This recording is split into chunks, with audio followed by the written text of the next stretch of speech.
The Nintendo Gamecube has 4 controller ports, 2 memory card slots.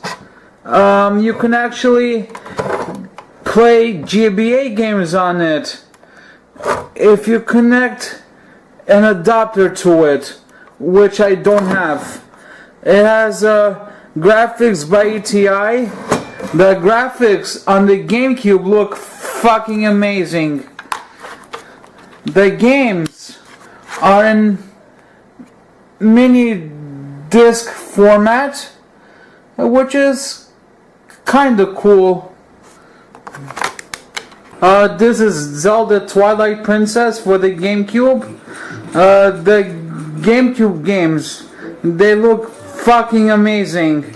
Zelda Twilight Princess, for example, the graphics look fucking awesome, and the people, they look almost realistic. Not bad for an old console. I don't like how the GameCube video game console actually looks because it's too small. Otherwise, it's one of the best systems ever made. I want to speak with you, my fellow gamers, on a personal level. 8 years ago, the world was very different. There were many people here 8 years ago who are no longer with us. People who can no longer share the excitement of video games with us. People we can no longer laugh with, share a meal with, run through the rain to get back to the car with. 8 years have passed, and those people are gone. I grew up inspired by these games that hardworking, talented, and passionate people made for us, for you, and for me. There were people in the industry that I wanted to work side by side with, so I could say, I am here. Let's make something beautiful for other people. But the world kept moving. The world kept changing, and by the time I was able to make commercial games, someone I wanted to work alongside with left us.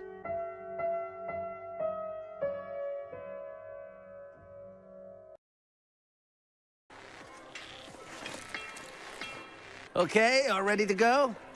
Let's get started! I'll start the game.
Ladies and gentlemen, welcome to the Cool Stream!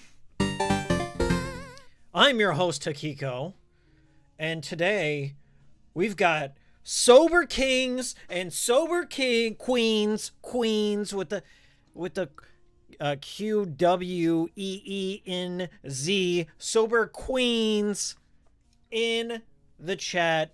First of all, celebrating the sobriety of our boy SWERY 65, we've got ourselves a top tier drink. Okay, let's talk about the flavor of the Cool Stream today. You have to drink along at home, okay? So you know you have to take a sip when Hikiko takes a sip, okay? So we've got a Ghost. This is the best one, okay? This is some insider knowledge right here. Orange cream. Let's get that. Let her rip.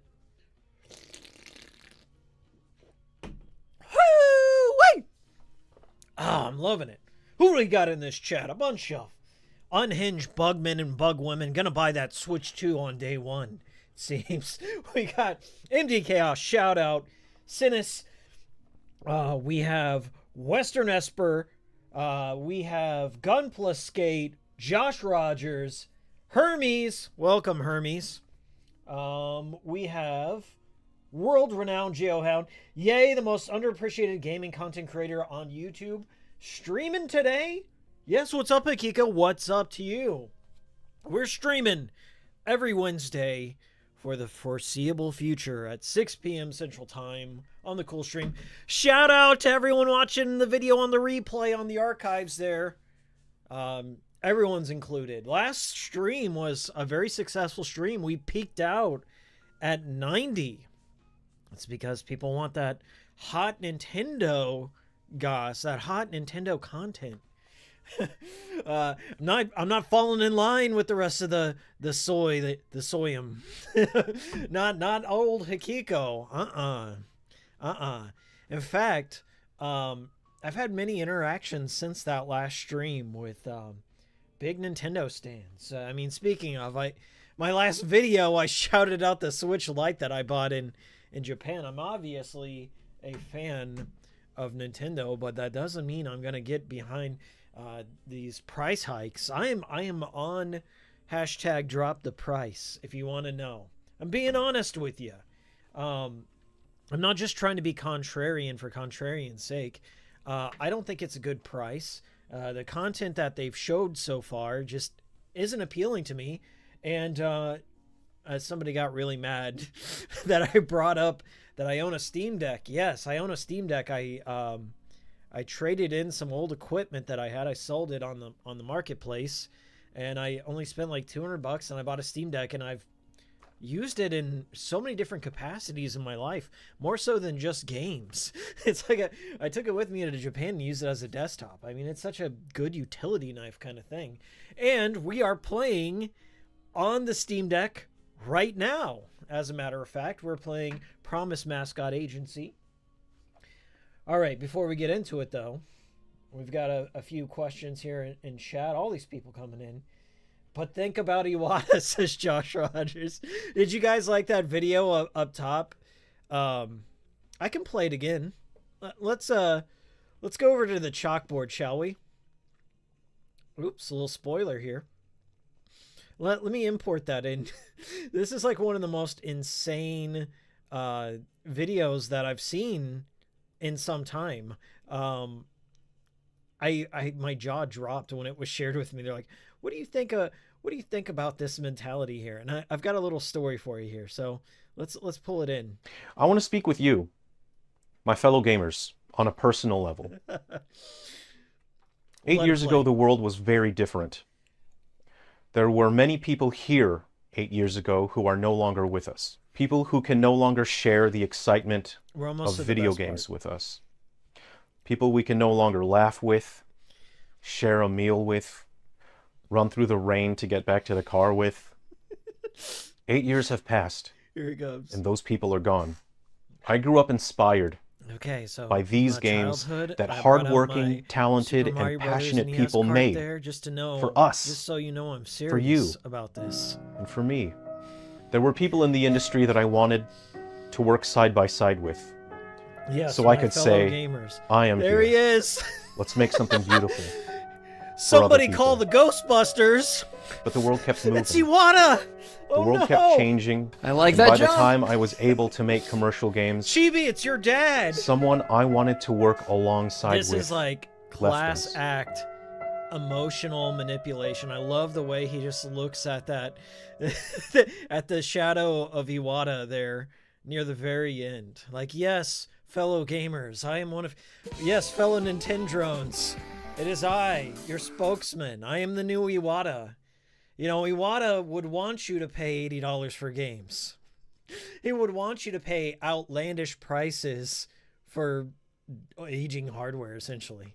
Yeah, I love that appeal to emotions, because that's like a total Boogie move. Boogie 2988. This is something, since I got you here in the void space, for the past week, my feed has been littered with people that are hashtag drop the price of the Nintendo Switch 2, which I consider myself a member of. And then you have like complete drones. That's one of the filtered words, by the way, we found out on 4chan, Nintendrones.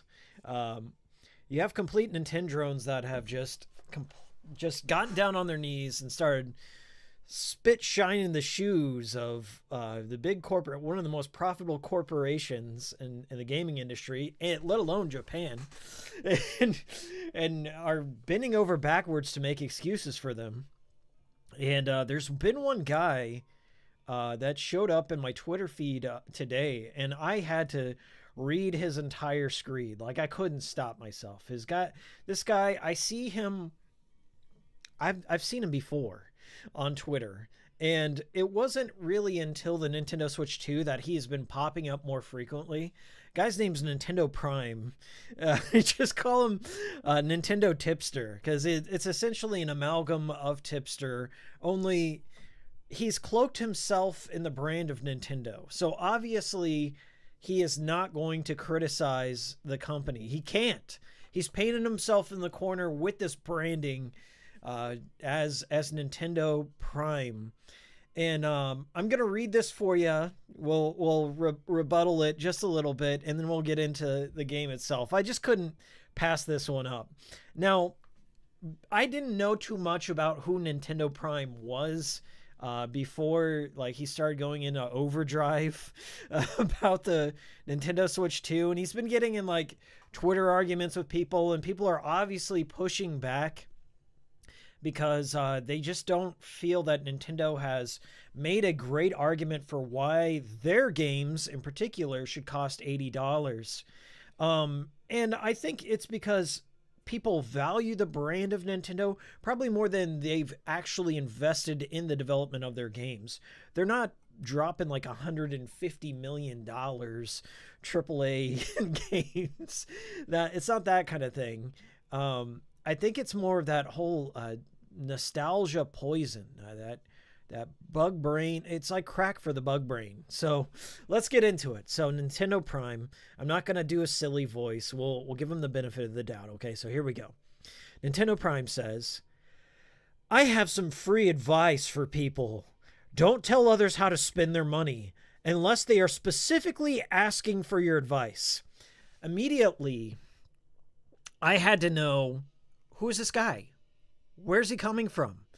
He's never once told people how to spend their money. And I looked at his profile, and it turns out he's a YouTuber just like yours truly.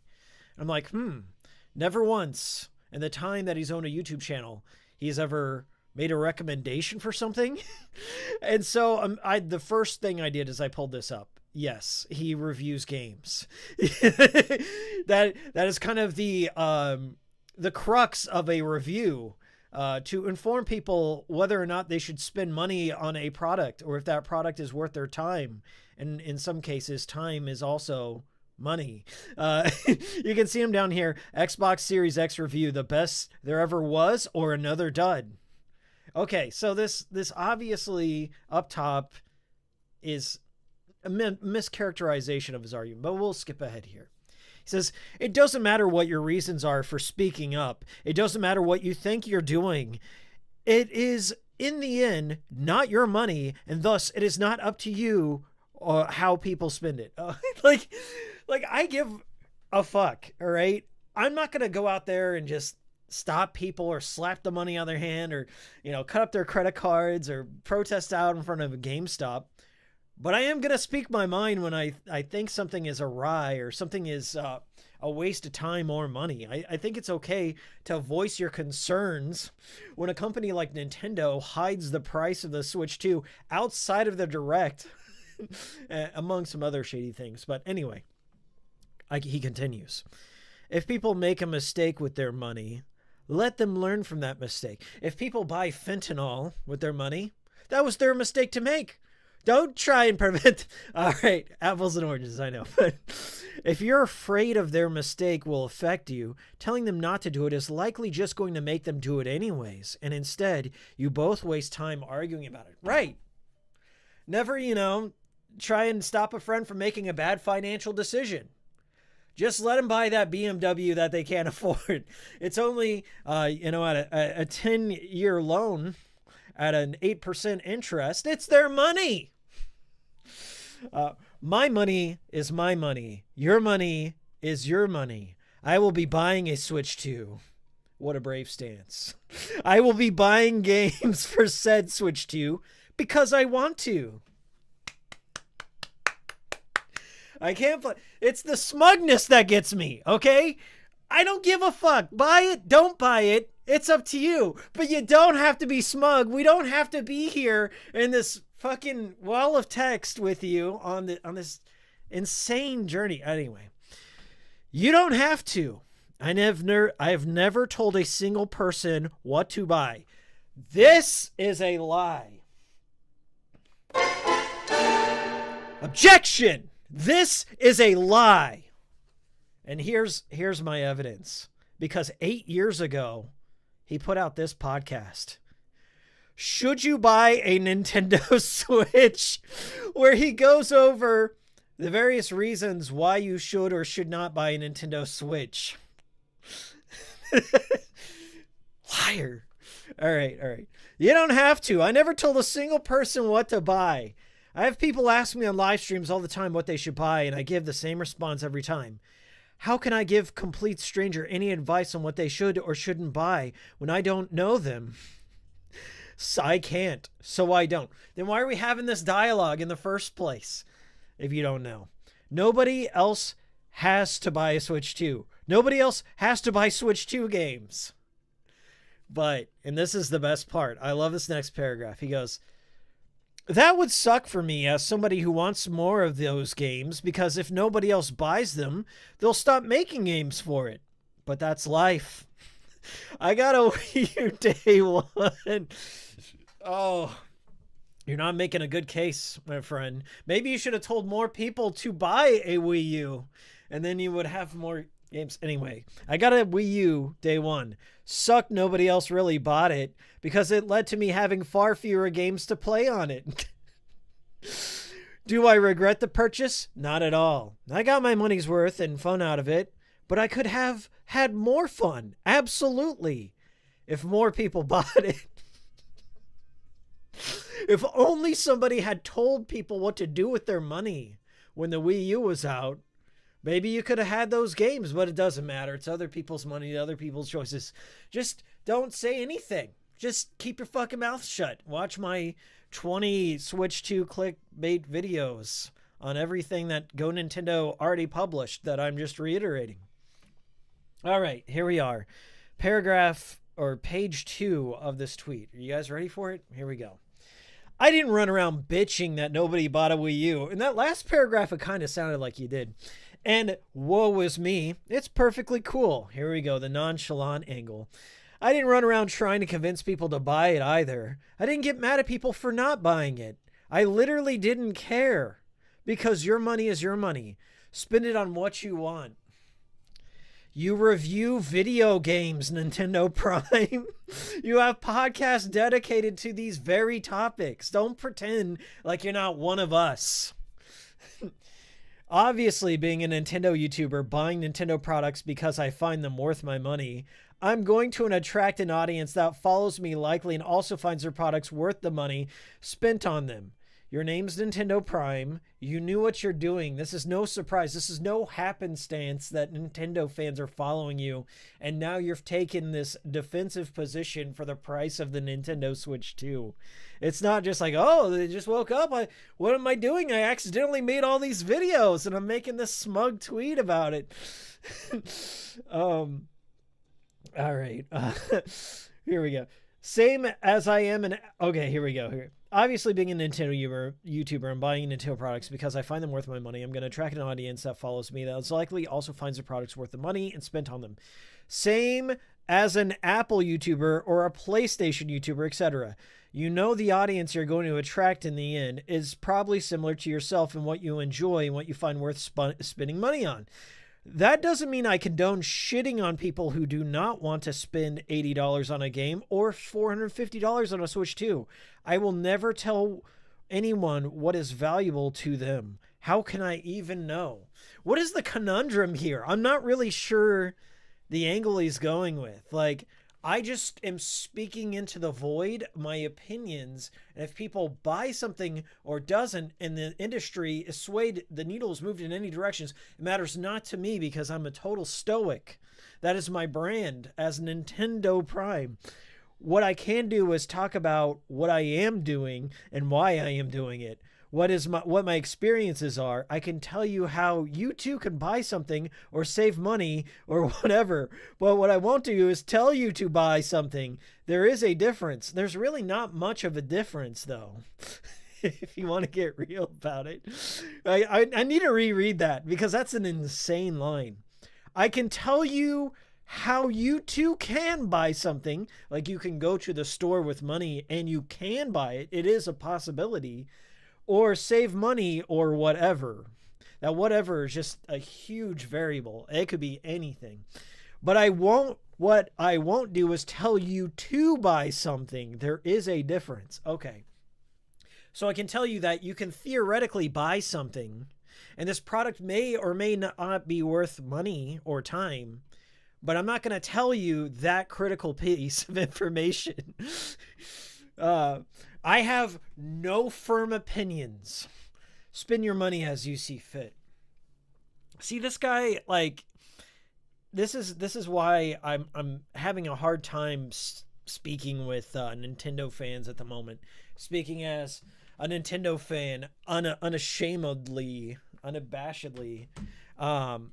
like they're pretending like $80 isn't a lot of money. It's not setting a new precedence for game pricing across the industry. And they're also pretending like Nintendo's dumping an insane amount of money, like Sony levels, into like AAA gamings. When Nintendo has always been kind of like, you know, a middle budget kind of thing. And they make a lot of indie tier price games as well. So they're a little bit all over the map. They're not like, you know, they have their flagship products like your Marios and your Zeldas and stuff.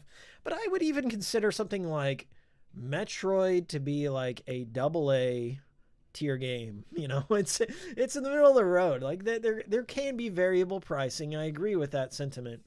But in no world would I ever want to pay $80+ for any game. I that's okay. As a consumer, it's not right for me. But I will tell people, if you want the prices to come down, if you want to prevent this standard from being set, then just wait. I think waiting is a sensible reaction to an insane market. And yeah, I know there's a lot of apprehension and fear regarding the tariffs and all that. That is a big unknown. But also, there's the option to wait and see. And not make all these diatribes defending your position. Like, you've got money, you're a YouTuber. It doesn't mean the same to you as somebody who works 9 to 5 for that $450 with bills to pay and children and all this other shit like that. When you're devoid of any sort of stakes in your life, it's easy to fall into the Nintendo bug brain way of thinking. And the thing is, I'm not trying to trash directly on Nintendo Prime, because I think at one point he was very pro-consumer too. Like, whenever we were in the times of thin content, he was on our side. Let's take a look here. This is one of the videos he made. Nintendo wins millions in ROM lawsuit while not allowing us to buy the games. This is one of my primary contentions as a person who plays a lot of video games, especially retro games. Nintendo has been actively going after ROM sites and emulator developers, and they've been shutting out any sort of avenues for people to preserve and still play these games unless they're going directly through them and their subscription model. Because it's not like the olden days of the Wii, where when you bought a game from the eShop or the Nintendo channel, whatever, the shop channel, you could download that locally and keep that purchase somewhat. Not that it's fully yours, but it's still better than renting a subscription to play a prescribed menu of games. I always prefer a la carte, and I think Nintendo Prime would agree with that sentiment, that Nintendo should probably be selling their legacy games individually if they want to make a better case for all their malicious ROM takedowns and lawsuits. There's also that one guy, I think he was selling flashcards or something, that has to pay Nintendo money for the rest, like garnished his wages, garnished his living for the rest of his life. I mean, they can be pretty malicious when they want to be. But the Nintendo of the Iwata Nintendo is no more. The Reggie days are no more. And we're entering into very dire times of thin, if you will. where people are going to make a lot of hard financial decisions in the near future. And on the chopping block, the first thing is going to be the Nintendo Switch 2 coming around Christmas. Some kid's going to get maybe a little Switch Lite under their tree and be absolutely delighted with that instead of this $450 plus $80 game plus subscription. And I know I said proprietary memory card. What I meant by that wasn't that it's only used on the Switch. What I'm saying is, like, you have to buy a brand new format of memory to use it anyway. You know what I was talking about. But I hate to see these people that are consumer advocates turn coat on the very people and not really understand why people would be upset with these matters. Nintendo's a very malicious and litigious company, one of the worst in the bunch. And they're not doing too much to preserve all these old titles and stuff like that. And they're, and as I said, I know they have the right to defend their IP, but when, Star Tropics, it's like 35 years out, you're not selling Star Tropics anywhere.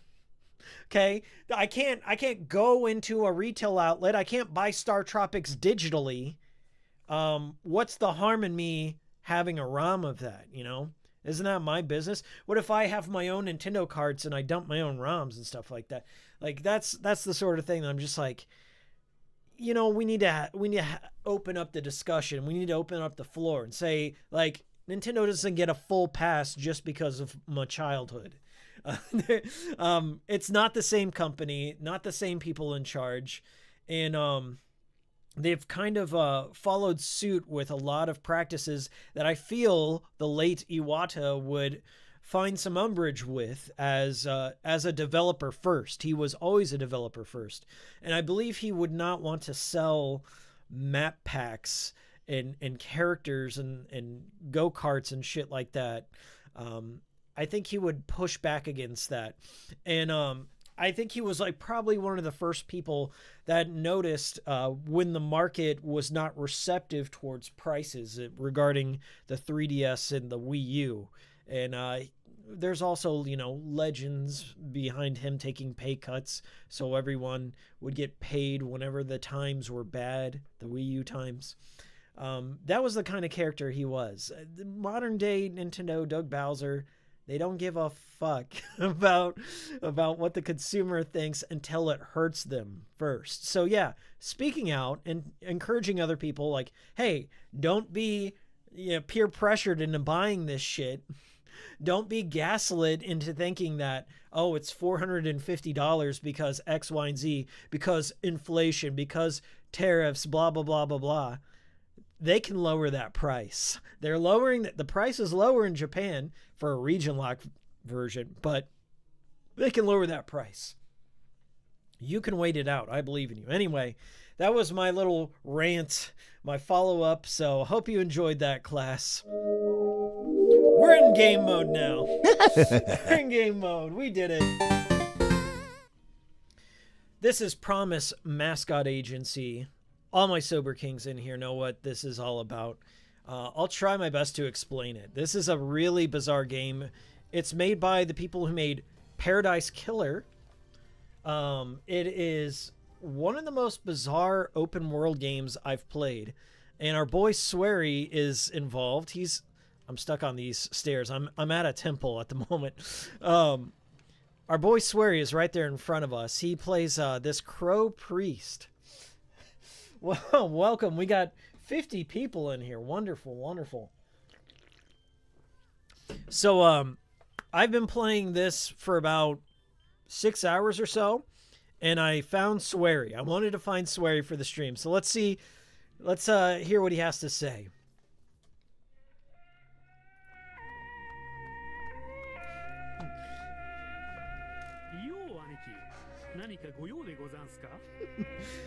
That's what they call I believe it's the Kansai dialect. He's from Osaka. Now, if you recognize the protagonist, his name is Michi. He's a Yakuza / janitor who's been kind of outcast to this mascot town. He's kind of in hiding because he messed up a deal revolving around 12 billion yen, which he lost for his clan. So he's been exiled to this mascot town, and he's got to like restore it to its former glory. That's the Cliff Notes version. And he's played by the voice actor of Kazuma Kiryu from the Yakuza series.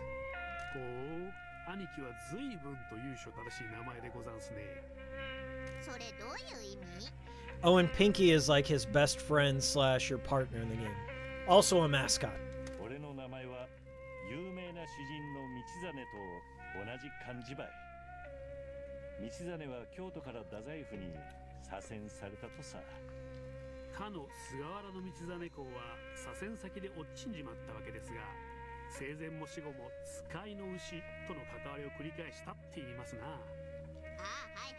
I'm going to skip ahead a little bit here. I'm going to speed read this. So, SWERY's character name is Kanushi-kun. And SWERY in real life, if you didn't know this, is a Buddhist monk. He became a Buddhist monk around the time of D4 Dark Dreams Don't Die. So I believe this may have been a typecasting situation. It says, being a priest in a dying town is a lonely job, and managing the sins of a town like Kasumachi is a tiring way to live. Priest and shrine caretaker. So we're going to try and recruit SWERY to our Mascot Agency, and then he can help us do various missions around town.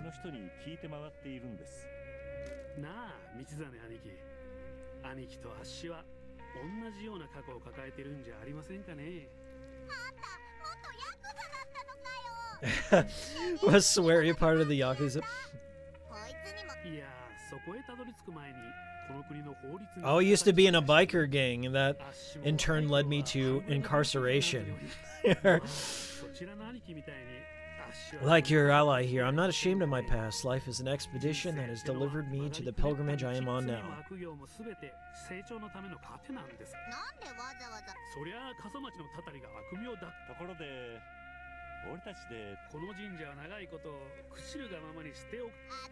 Looks like I'm gonna have to pay SWERY to join me. Alright, so now we have the SWERY missions unlocked.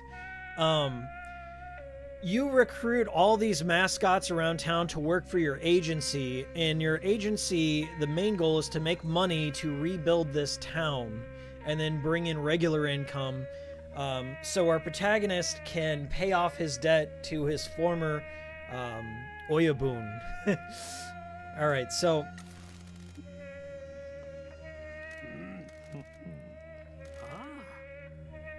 we're gonna see what it takes to get him to join us here.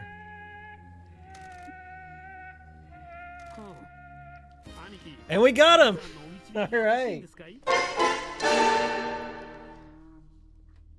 So, this is a hero card here. There's a RPG battle system that it's really simple. It's like rock, paper, scissors, essentially. So he's one of them, and as you do more missions, you can grow these cards.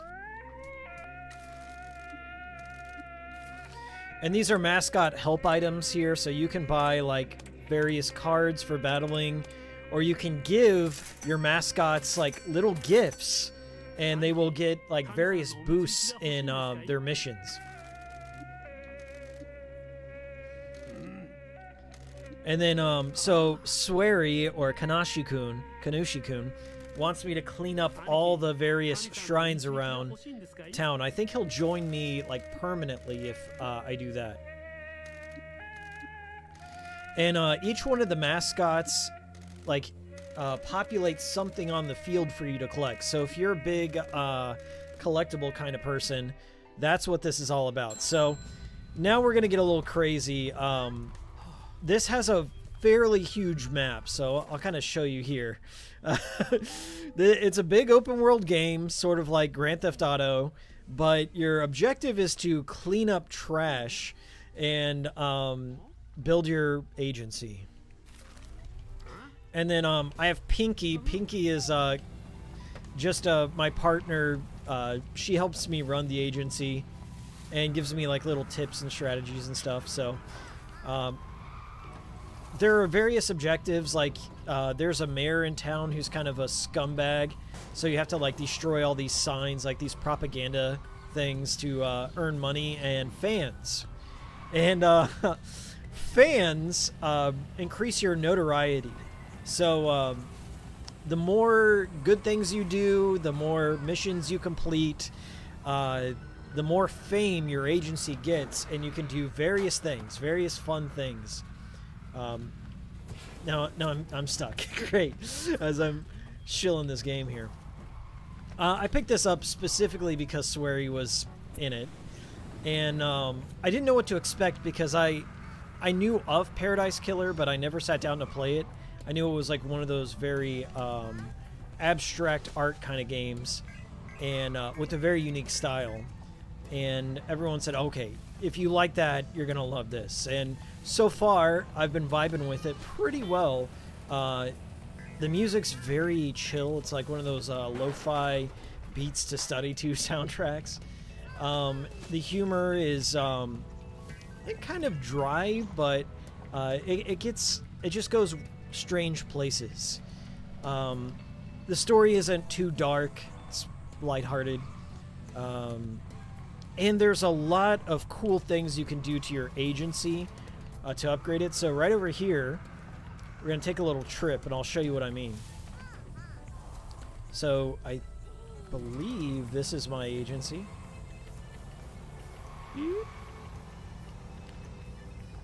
So here's where you kind of do the management system. There's some of the mascots I have unlocked. So you're gonna meet Tofu, the little crying block over there.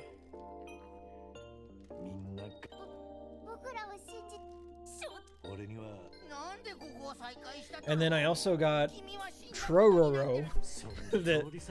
I think he's like a perverted cat is what I got. Alright, skipping ahead here. I'm going to show you the management bit of this. So, inside your agency, there's a lot you can do. You can delegate like which mascots you have here. So far, I've unlocked 2. You can send them on jobs or figure out what's going on. If you do Jose's missions, he upgrades your truck. So you have to be at a certain fame level to unlock different missions. Some mascots have certain strengths and weaknesses depending on like what the mission demands. You can also hire these subcontractors that will do missions in other towns, and you can open up shops in other towns. And then you can do things like upgrading your mascot agency, which I really like. So, like I can buy some more office plants, and they do show like aesthetic improvements, kind of like Grand Theft Auto, like wherever you do certain missions, and then your hideout grows and different things. Like I get more fans for that. They recover stamina faster. There's a lot of intricate little systems going on in here. So we're going to upgrade our signage to attract more fans and let people know what we're all about. So now we got the Promise mascot signs out front. We got little billboards. I'm going to do one more. Let's see how crazy we can get. Oh! It looks like we've got a little floating tower thing there. And we got over 1,000 new fans for doing that. You can also do things like clean the dirt and the mold in the agency. It's good for your health. So let's go ahead and scrub it out a little. So it just removes the moldy textures. That's perfect.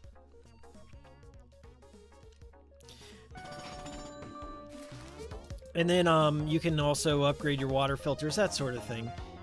It's a fun little perk. And then you can go over here and relax and reminisce.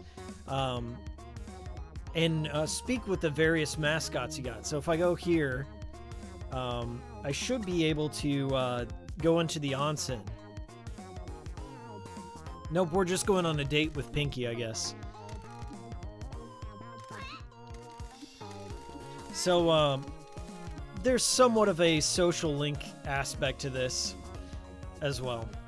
There's like hundreds of these little events and things, but anyway, that's the agency.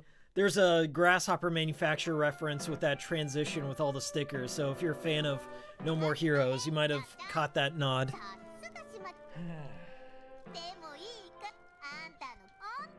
We're top Yakuza Jannies today. I think I'm gonna go do some side missions and upgrade my truck. So our fame level just went up to 6, which means we can do more side missions. There's a delegation bit over here, so if I go to jobs, I can assign one of these two guys to do a job. And that's what the purpose of getting more mascots is, so you can continually put them on quests. So if you look at the bottom checklist there, he's got 3 green check marks, which means he's perfectly suited for this kind of job. And then you can give him stuff like Ramune, Onigiri, green tea, melon soda, which I would personally choose.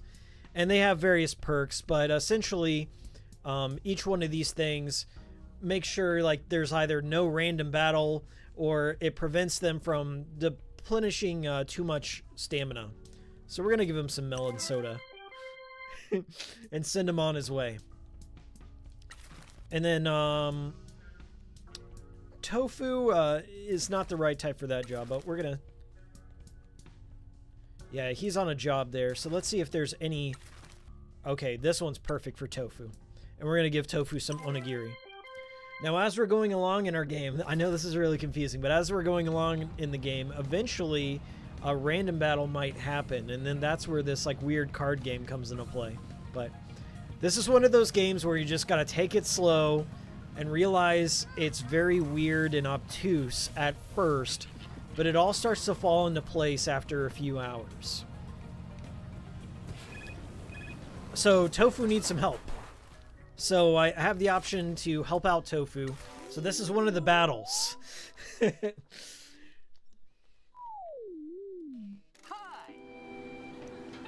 Okay, so this is like during a live stream. So Tofu's stuck with a bad situation during a live stream, and you've got to bail Tofu out. And I guess Tofu's having a problem getting something out of the vending machine.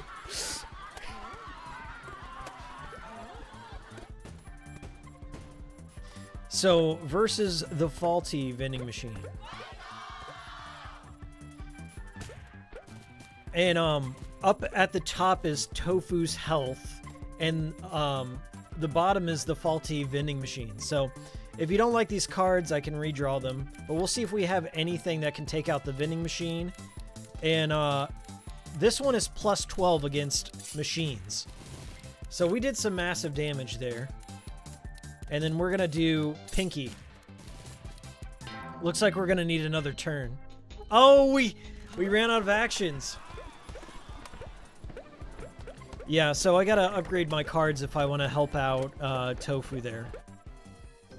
And you upgrade your cards by like doing all these like little side quests and stuff like that, but it makes more sense the more you get into it. Let me read a little chat here. Am I wrong? This has to be intentional. This game is kind of like a reverse Deadly Premonition, a game made by Westerners that pays tributes to a million Japanese things. Yeah, that's how I felt. You can see some threads of Suda 51. You can see the way this car handles and the way the layout of the town is kind of reminds me a bit of Greenvale. It has that same oddness to it as Greenvale, and the characters so far are deliciously weird. My kind of vibe. And also there's a whole bunch of like anime voice actors and game developers. Like they also have like Shuhei Yoshida shoes in here. He's kind of been a champ of indie games for a long time. But yeah, SWERY was like, that's all I knew going into this was, oh, SWERY's in a game? I'll check it out. But it's kind of cute. You can customize certain aspects. Like, as I said, you can upgrade the truck. You can, Pinky is an actual Pinky mascot, and you can change her, Pinky nail to, like, a different, gradient or a different, pattern, which is kind of cool. So, what I'm doing is destroying the trash. That's part of cleaning up the town because your guy's a janitor. But there's some other things you can do, like right now I'm looking for stray cats. Let's set a side quest. I'll kind of give you a better idea of what's going on side quest wise. So the red things I believe are main missions. We got a mechanic, and we've got a few other characters we've met so far. So let's just go to this red marker here and see what happens. I think it's on the other side of this mountain.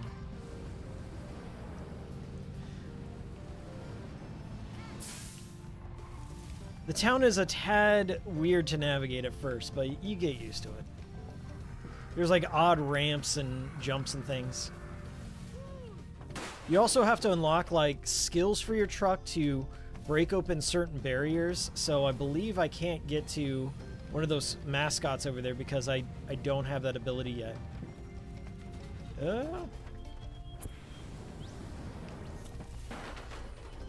But this is on Steam. This is on, I think, all the major platforms at the moment. So if you're curious, it's like 20 bucks.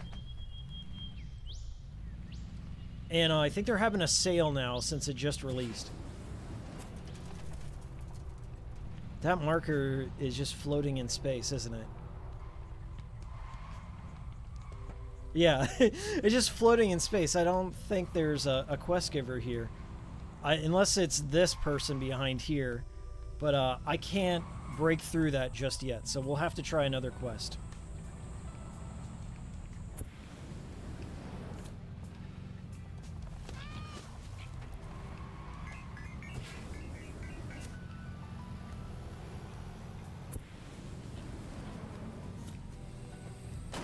Ah! Nice. All right. Those little ghosts are something, like the hauntings are something I can collect. I think they just give you some fame. So they're pretty hard to get because my jump isn't upgraded.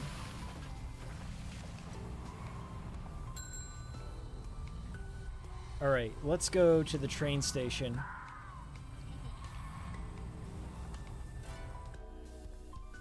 So this is one of our quest givers. Looks cool, says Threadweaver. You should get it. I get Flower, Sun, and Rain vibes from this game. It's not as obtuse as Flower, Sun, and Rain.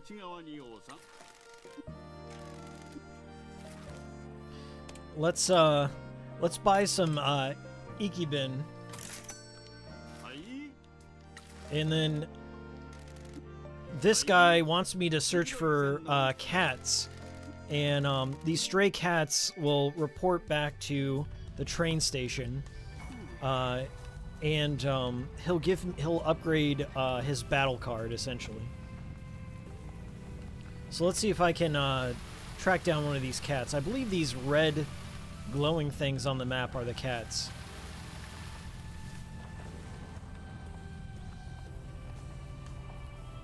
Oh, it's a mascot. All right. New mascot. Yo, what's up? Are you here for a tour? Tour of what? My name is Kofun, the mascot currently taking care of Kasumachi's ancient burial grounds. Can't understand and why people don't care about history more. Underfunded and unhappy. Pretty niche market.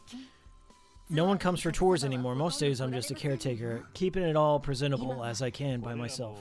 We're in the process of cleaning up the town too. Who's employing you? Is it the town hall or Mascot Work Agency? Town hall used to pay my wages for tours, but there were budget cuts. Yeah, tell me about it. So they're doing it for free. That's the life of a janitor. Alright. Let's see what they want from me. 漢字も一緒。菅原の道真様も。古墳。私はそうや。町の歴。もちろんたい。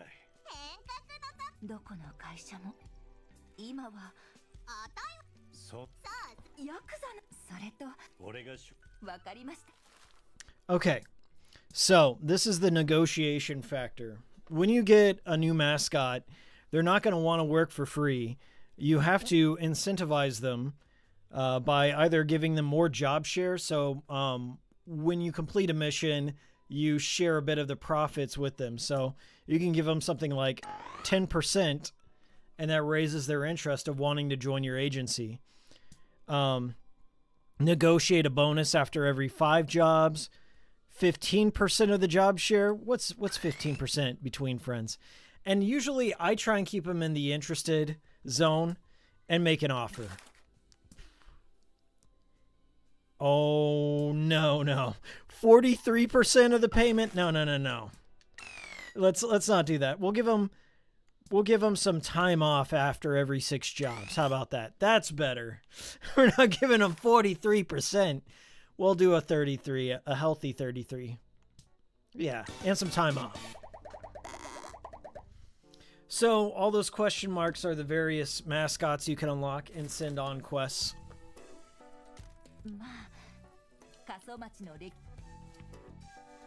And now we can delegate them to go do something. So, let's see here. They seem to be really proficient at finding new threads. So we're going to give them that, and we're going to give them the stunning homemade Ikebin, which gives them a 25% chance of avoiding an accident like we saw with that vending machine, and it gives them a chance to refill their stamina. Cool. And then I think we have another person that just finished a job, so... Yeah, we've got Tofu. We'll give them a Ramune. And then, yeah, we've got... Everyone's ready. So, we'll give them some green tea. Alright, let's continue to find some mascots. And fill out the roster. These are one of the shrines you can clean up. I've already cleaned it up, that's why it looks so green. But they're usually filled with garbage bags and stuff. There's a lot of trash in this town.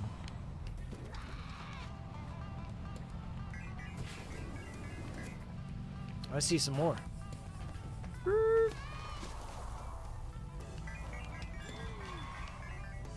All the golden stuff, that's all the yen that you collect. Whenever you clean up something, you get a little payout for your troubles.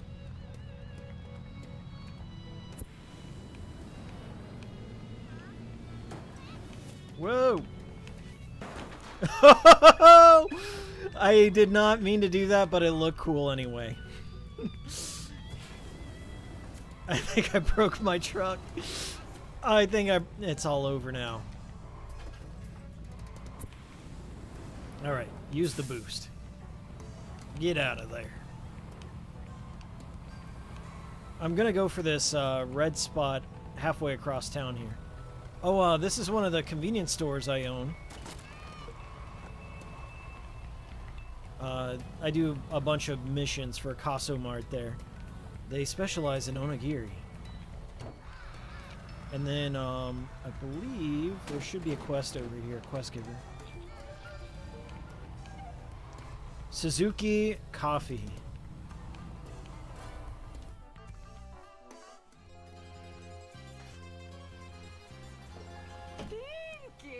Genki! Come pay to old Mako a visit, have you? Hey Grandma, this is Michi, my new boss. Nice to meet you. Looked after Pinky when she needed her the most. Still stuck in the Showa era, like the rest of this town. Runs the best cafe on the island. Right, I forgot Michi's also known as the janitor.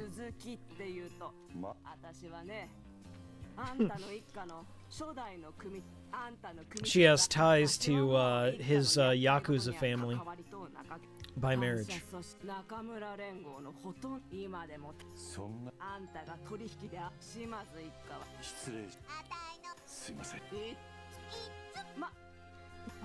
All right, what do you want from me, lady?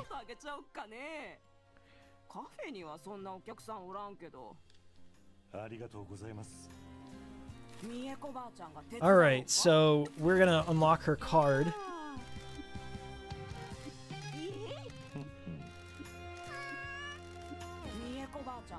And she's proficient in whatever that blue thing is. I think that's brain power. And she sells onigiri and a couple really expensive cards that I don't have money. No, I can't. Let's buy one. Let's just see what happens. I'm gonna buy the Kakashi red card. Kakashi means scarecrow, if you didn't know. And then let's see what she wants us to do around town.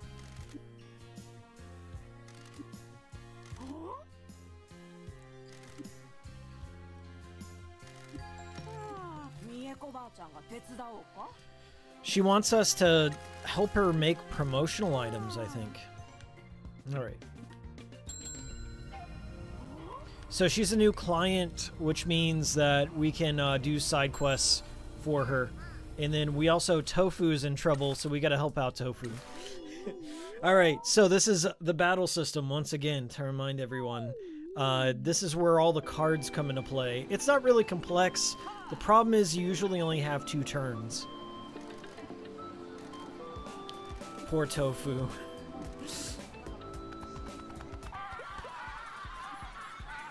So Tofu is trapped between those crosswalk guards there. A slightly crooked footpath. So we need some strong cards. We got a plus 17. And then we can do one more. We got this in the bag, baby. We defeated the footpath. We did it. And that's the essence of the battle system. It's really not anything too crazy. So, if you beat the battle, you get more money, you get more notoriety, and your characters somewhat grow the more you do that. They're somewhat optional, though. You don't have to help out your mascots, but they do, like, lose stamina, and they get sad and stuff like that, so you want to help them out. Oh! See this white trail here? This is, like, one of these, like, little hidden, finnick foxes. Oh, no. If you capture this finnick fox, it'll upgrade your truck. So we're gonna try and capture it. But my truck's a piece of shit, so no guarantees. And it's going up this mountain. Drift Kings. Get it, get it, get it! We got it! Alright. They're pretty hard to catch and they're hard to find. So Jose comes by and he does something cool for your truck. Oh, we can break through the barriers now. Nice. This is my experimental launcher system. Launcher system? I thought I could develop a flight suit and launch myself to broken down customers faster. I realized it would probably turn me into mush though. Maybe we could launch stuff at those barriers around town to smash them. Not sure what we'd launch though. You? What? We got a Pinky launcher then. Pinky just called Michi a bag of dicks.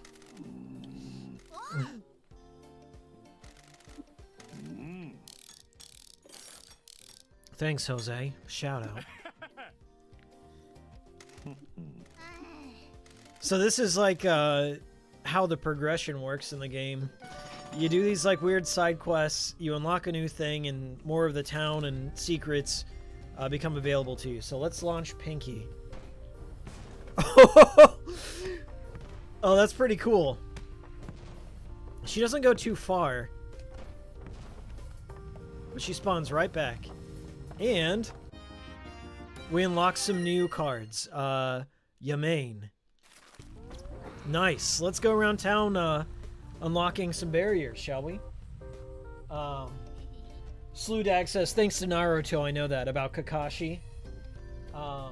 Light Spaceman says, they saw the No More Heroes side jobs and said, why is this now the whole game? Why is this not the whole game, you mean? Yeah, I always thought the side jobs in No More Heroes were a lot more fun than the main stuff most of the time. Not all the time, but most of the time.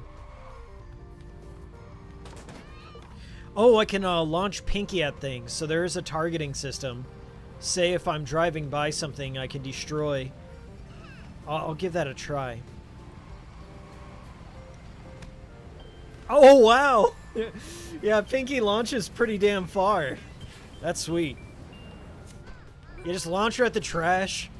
This makes cleanup so much easier. So I don't have to just constantly drift into things. That is so cool. Yeah, guys, I don't know how to sell a game like this. I mean, like, if you watch my channel, you know, you probably enjoy content like this. You probably enjoy offbeat, weird, obscure games. So I know you're going to love it. Oh, nice. That makes getting those ghosts so much easier. Just do all the truck upgrade missions first. Find all the foxes. If you can find all the foxes, the rest I'm going to clean up this game all tonight just doing stuff like this. Just launching Pinky is made the game so much better. Getting all these collectibles is just a breeze now.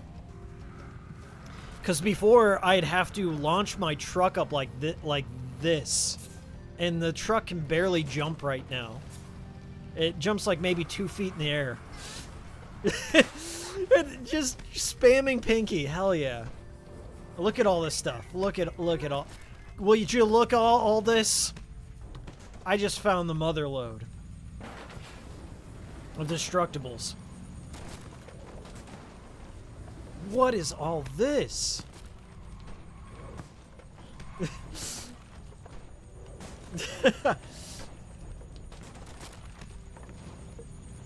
And there's a temple nearby too that we can clean up.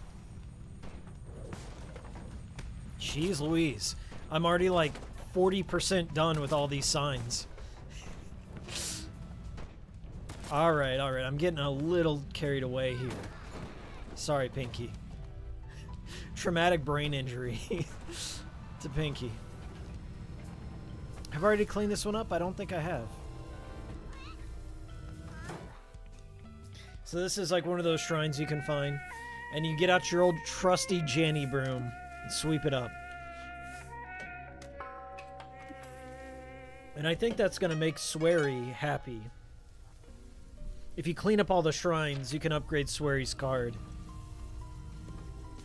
I'm not sure what else you can do. Like, maybe they're warp points? Dave885 said, you told us SWERY's in the game, you already sold it to us. Yeah.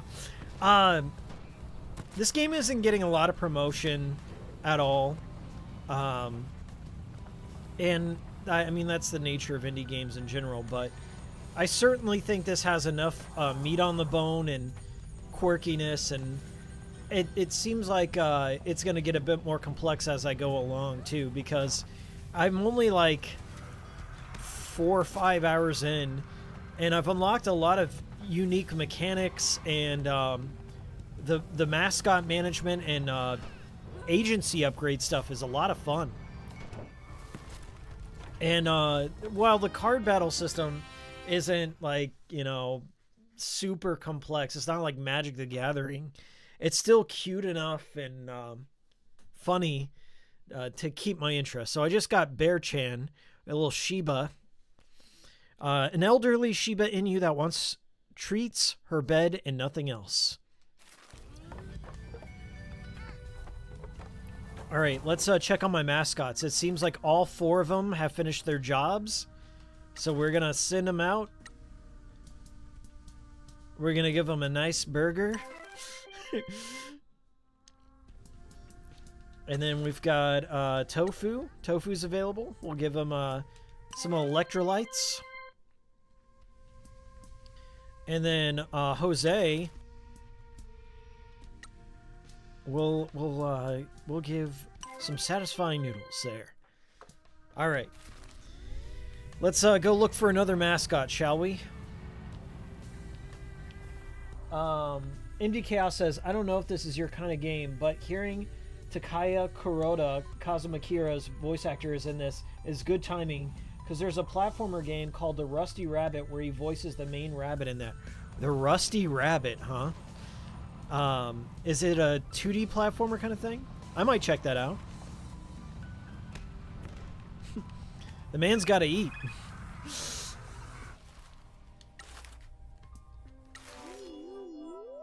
All right, so we have one of our mascots in trouble right now.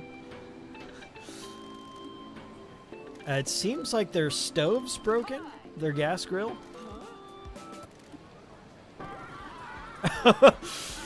I don't know if I have anything that's gonna fix that. Oh no, they just died on live stream versus the stove fire. Okay. Looks like it's a mechanic, and I have yeah, we have a plus 24. Jose should be able to take that out. One hit. Way to go, Jose. Yeah, I'm going to focus on doing Jose's jobs because he seems to be the most useful side mission so far. He upgrades your truck, and his card is super powerful. It's like a trump card.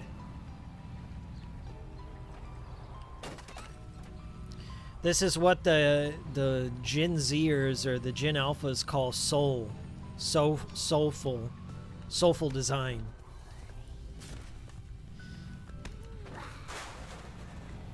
I encountered that too, like up on Twitter. There seems to be like a new, I don't know if this is a new thing. This has kind of always been around. Those people that like obsess over graphics. And I know some people that just would never touch this game on principle just because, yeah, it looks like, you know, a very low budget Unity type of joint, but it's got a lot of style and heart, and that's what matters most to me. You know, it's doing something that nobody else is doing right now. I can quite honestly say I've never played anything exactly. I can kind of compare it to a few things, but it's uniquely its own experience. I can honestly say I've never played a game where I'm launching Pinky mascots out of the back of a truck to clean up trash in an abandoned town and make a whole lucrative business out of it, and then send and recruit and hire other quirky mascots to do it. I can honestly say this is a blend of its own, a breed of its own. It's scratching an itch for sure. I haven't played a really unique, quirky game like this in some time. I definitely feel this is like something SWERY would like to make, and that's why he kind of co-signed on it.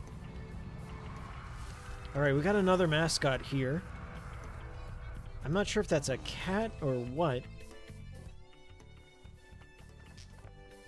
Let's see.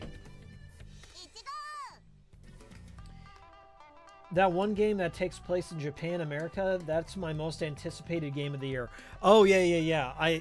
That weird Saints Row looking game. I know what you're talking about. My most anticipated is Tarsier Studios Reanimal. Never heard of it. Oh, Ichigo. Okay, we got a little strawberry. What is it? A bear? Or is it a cat? Was a Valentine's Day mascot, now owns a fruit farm. Ichigo Love is a cross between a Shiba and a strawberry and white chocolate. Okay. Alright, so it's a Shiba Inu strawberry white chocolate amalgam. It's cute. I'm a big fan of Ichigo. And it has like the most deepest masculine voice. チョコレートモデル時代のマスコット仲間たちとはそれで商店会遠藤会長にも思い越しあの時動いた Alright, how do we get Ichigo on to our 何 team? 年か前に農家から売れ行きはよくはありませんな以前は観光客が That's what I did when I was out in Japan. I went strawberry picking. 町から一番近い道の駅に出荷していますそれならなんでよもしそちらさんがそがんことは絶対にせん Looks like I think he's just gonna join because he wants to help restore the town, bring more tourists. 今の仕事本というもそうですよねあなたピンキーと一緒なら Okay. Because we're homies with Pinky, but we gotta do the negotiation. So, we'll get a job share review after every 7 jobs. Can't be sent on more jobs till we complete their review.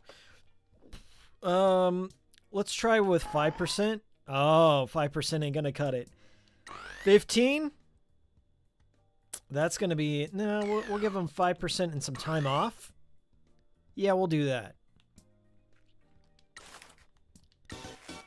We got Ichigo. Ichigo Love.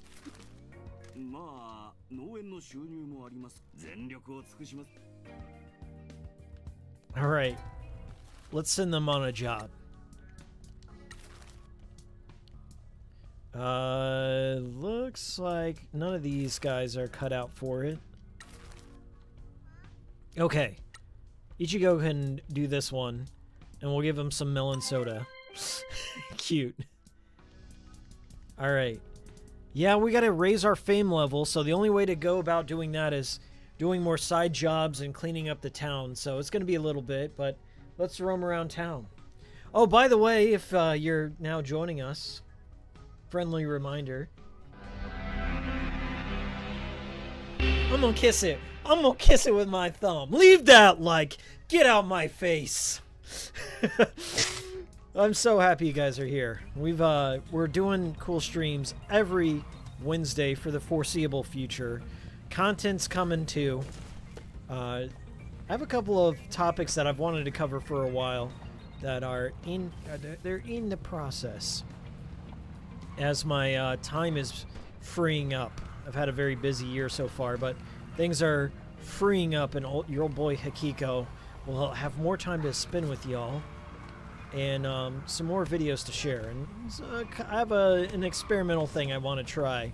I don't know I don't know how it will be received, but there's an interesting story that I've wanted to cover for a while that may not necessarily be related to our typical gaming discussions, but you'll know what I'm talking about very soon.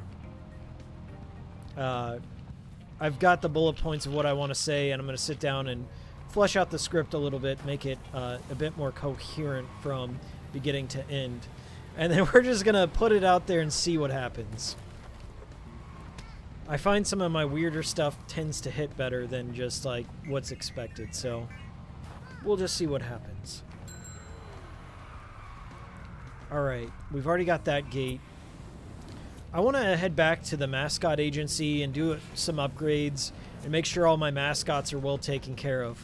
We want to make sure they got the best amenities, the best water filters money can buy. And we might clean up some of the mold. We'll see. Let's see here. It's kawaii, says Dave. It's got enough sauce to be one of those games, you know, popular for not being weird and unpopular. I don't know if this game will have, like, you know, the same mimetic legacy as something like Undertale or Lisa. Very pointed references, very, very relevant and recent references, Miles. I really don't know if there's a magic formula for that kind of popularity.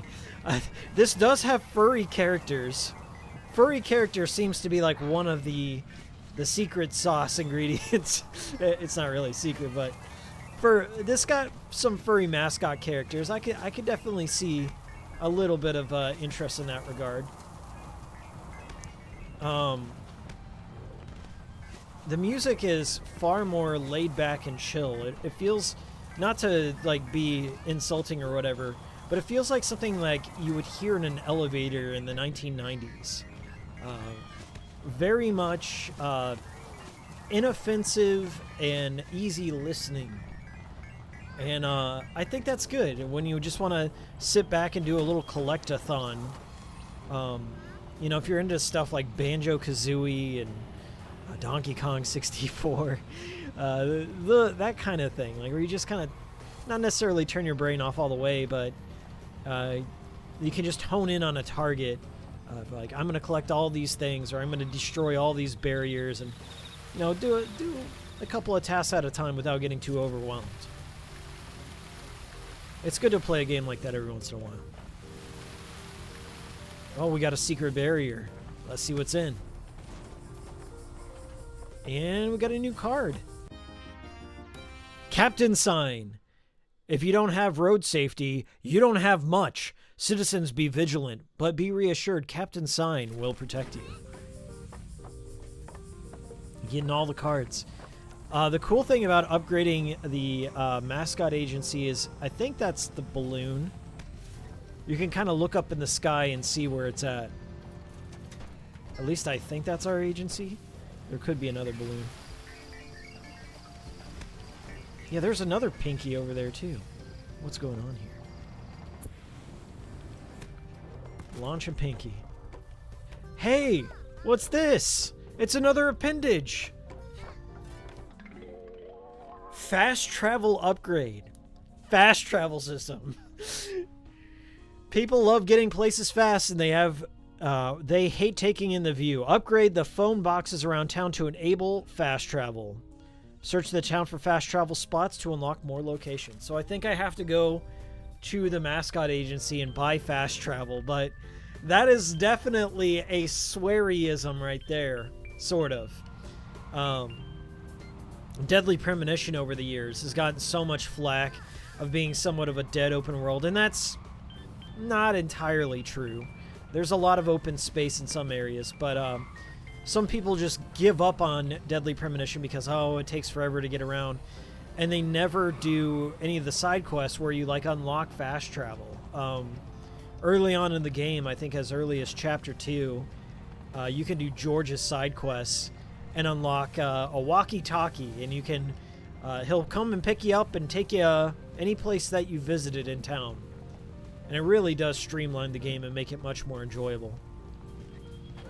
So let's see if we can unlock ourselves a little bit of fast travel, shall we? You guys getting in the groove with this one? What do you think so far?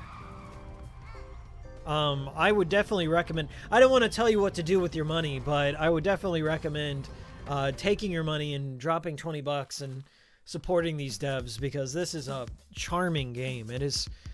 really captured me, and it's great on the Steam Deck. That's what we're playing on. Okay, we're not waiting for Switch 2. We've got it. We've got the Steam Deck. Alright. Let's check out our upgrade, shall we? Does this game look like a place in your Japan trip? It looks like bits of Osaka. But I don't want to insult it, because this town in the game is filled with heaps and heaps of garbage, and Osaka is like very clean and nice. So I don't want to disparage Japan. All right. So we can increase the promotion, which will bump up our daily income by an additional 10,000 yen. That's kind of cool. Fast travel, which is 100,000. Well, let's do it. Let's get some fast travel in here. Nice. I wonder how this is gonna work. Use phone boxes to travel around Kasomachi. And then this is gonna pay for itself. If we increase the branding, it's only 50,000, and every day we'll get 20,000. So after a few days, it'll pay for itself. Why not? Let's upgrade that branding.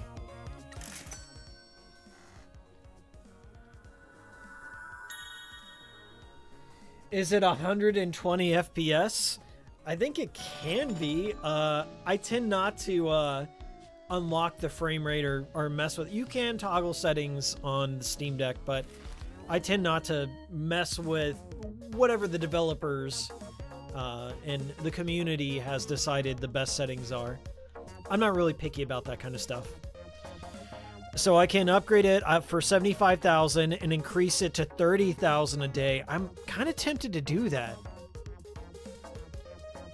We can upgrade more office, tidy up the trash in the agency. It'll make the staff happier. It's only 30,000.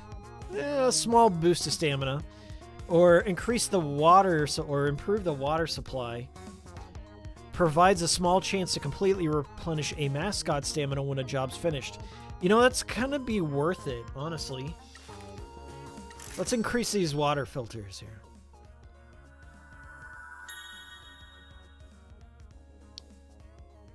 Cool. Water is the best drink there is. It gives mascots the chance to instantly refill their stamina after a job. All right. And because I have a little bit of walking around money, we're going to do one more. I'm all about passive income. So let's get this going. We're upgrading our branding to the max. So we got little flags out in the city. Nice.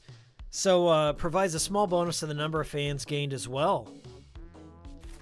Alright, that's enough. I'm getting a little too crazy. I really like upgrading the base, though. Let's relax and see if we can do any social links. I want one of those rotating beds.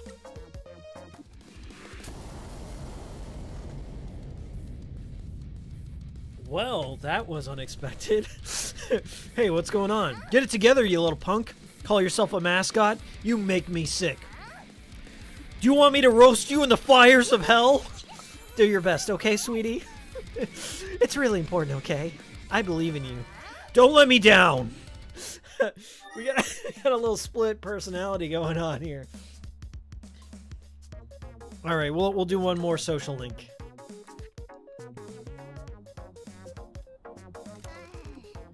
Why are we up here? Taking in the view and clearing our heads. We've got a lot of work to do. So let's get to it. Waiting is wasting. Just breathe for a second. Think you could land a kickflip off of here? Good grief. Contemplate kickflips. We got a little chivo for contemplating kickflips. We need to get that garbage out of our bedroom. I'll show you another cool thing you can do while you're in here. You can go into style, and Pinky has her own textures that you can get for her thumbnail. So right here, you can see like the thumbnail changes with each one of them.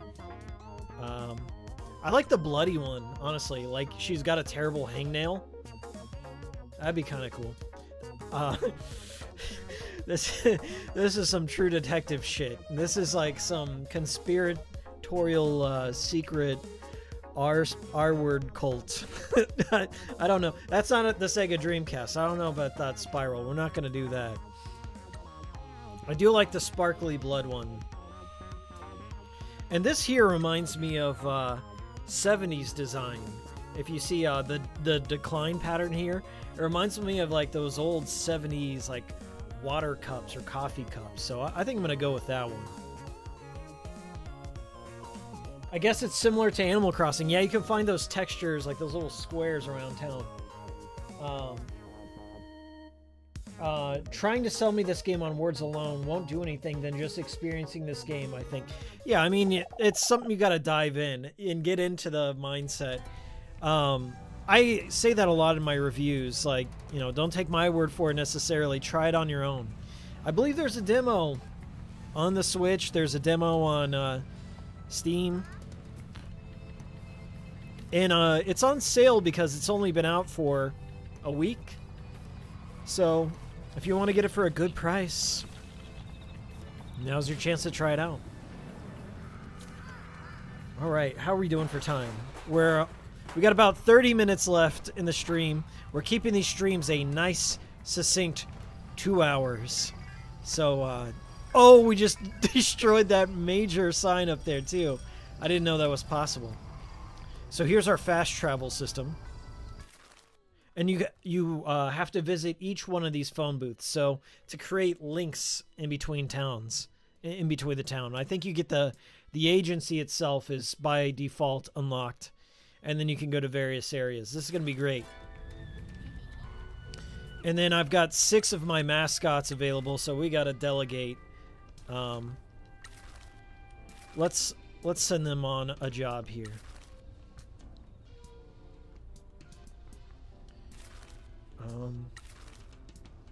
I can't delegate Tofu. Tofu's on a vacation. So we'll give them a crane. And then Kofun, we'll give some electrolyte drink. I need to upgrade my cards is what I need to do. I'm going to enter a situation where my cards are going to be so weak that I can't win any of these battles, so... It's a very interesting game loop. You're not going to find something quite like this.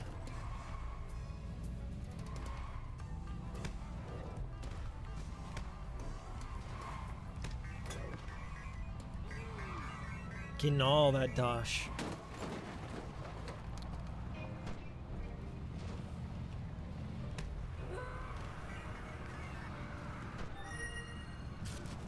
So we got 50% of all the signs. That's nice. Is that a phone booth? Hell yeah. We got another mascot kind of nearby.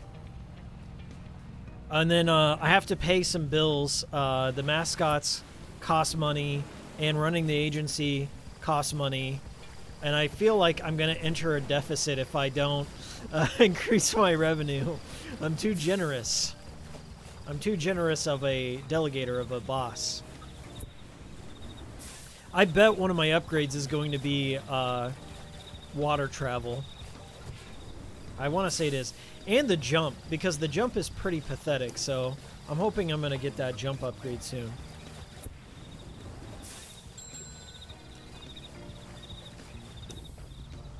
Alright.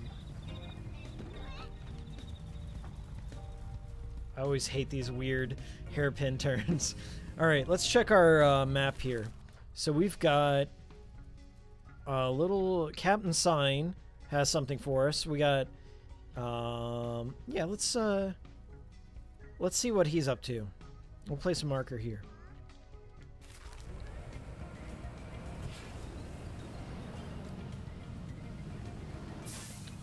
We'll boost our way over. We're only 300 meters away. Oh! Yeah, this game has a bit of a slow start. It's very visual novel heavy in the beginning, setting up the story, even though the story is somewhat bombastic and nonsensical. But once you get it going, 2 hours in, 3 hours in, it'll click with you, I think. In my professional opinion. Alright. What do we got here? I haven't found any of the cats yet, so I don't know what he wants from me.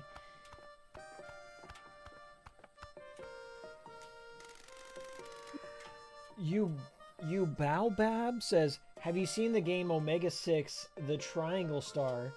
It's by the Zelda Majora's Mask designer? No, but that sounds cool.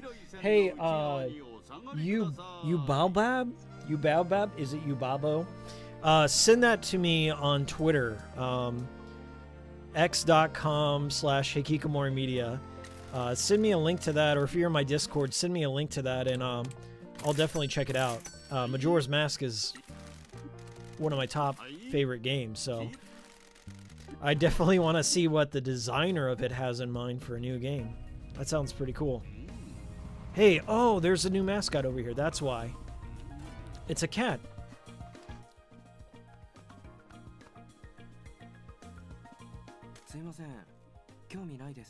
Suimosen. Huh?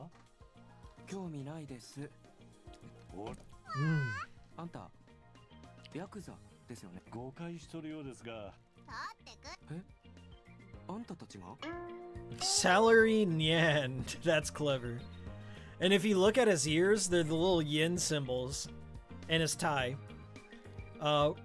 What is a corporate warrior without a job? What meaning can be found in life? Lots, hopefully.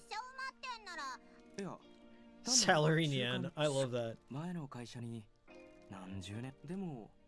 ゴルフするやつ都会から来たってちょっと待てよそれが僕の昔の仕事でしたなんでこの町にここはタタリとかほら猫なら今ここで復讐ですかね I'm gonna ruin my old manager's life because he stole mine.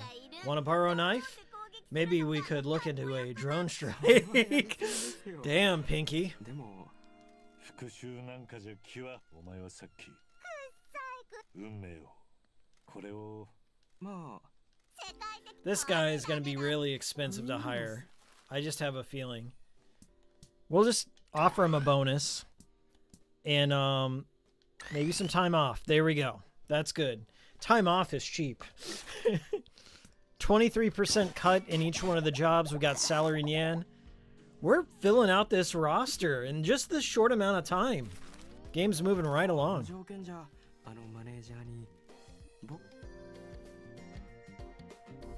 Yeah.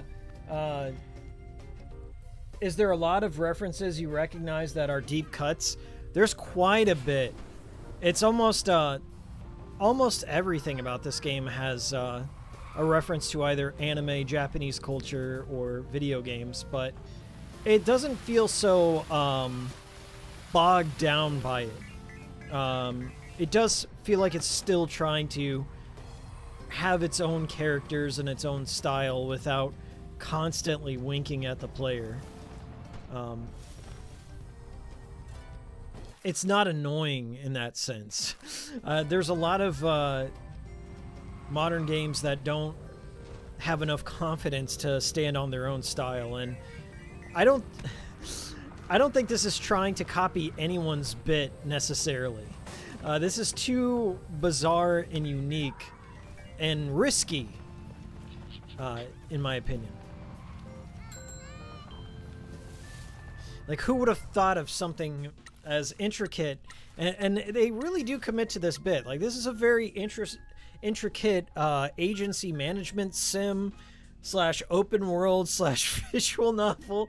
I mean, it's got a lot going for it. And I mean, every game seems to be referencing or homaging something else. You could get into that tired argument, but this has a lot of character to it, and I dig it so far. Am I like expecting Game of the Year? Probably not, but it's gonna be a game that I'm gonna follow this developer for a while and see what they do next. I'm definitely gonna go check out Paradise Killer. If it's anything like this kind of vibe. It's right up my alley. But then again, old Hikiko has shit taste. He loves the Kosoge.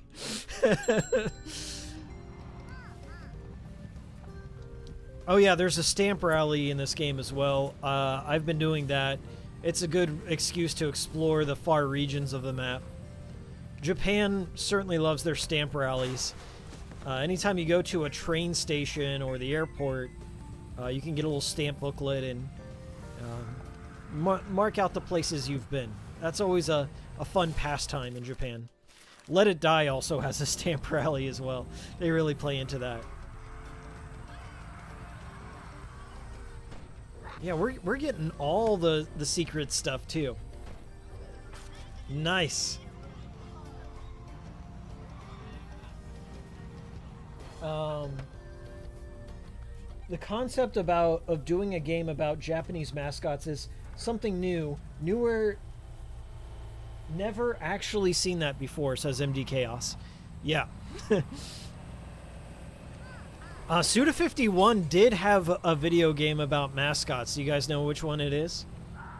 It's officially a lost media game, somewhat. Unless you pirate.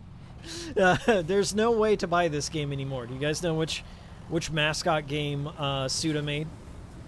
I covered it on the channel a long time ago, and I hurt my shoulder playing it. It was back when I was out of shape for sure. But that game, even if you're a pitcher, an ace pitcher, you might injure yourself. Okay, Ichigo's in trouble. Ichigo Dace. Alright, so what's Ichigo up against here? A swarm of bees! Not the bees! Oh no! They're in my eyes! Oh, they're in my eyes. Just look at the texture for the bees! Oh my god. Gotta love it. Gotta love that mesh of pixels, that just disgusting alias graphic of bees. That's what we're up against. Fuck it, good enough. So we've got Pinky with the 18 right there, and then we've got Jose coming in the clutch, and we took out the bees. There you go. What more do you need? This is like the essence of every RPG card battler you've ever played, just distilled into its purest form.